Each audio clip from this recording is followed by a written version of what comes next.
ये 5 चीजें एक जगह चलो जहां पांचों मिल जाएं, है ना। तो दोस्तों मैं इसमें ज्यादा टाइम नहीं लेना चाहता। वो अगर एक जगह हमारे पास है तो उस जगह का नाम करबला है।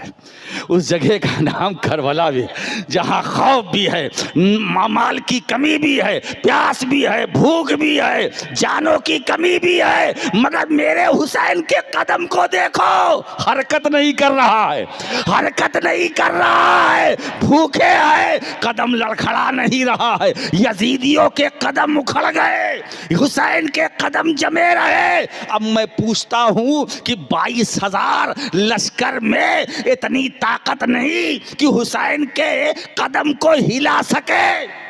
एक हुसैन के कदम को 22,000 फौज मुतहर्रिक न कर सकी। क्यों? इसलिए कि हुसैन के कदम को जो ताकत मिली थी वो नबी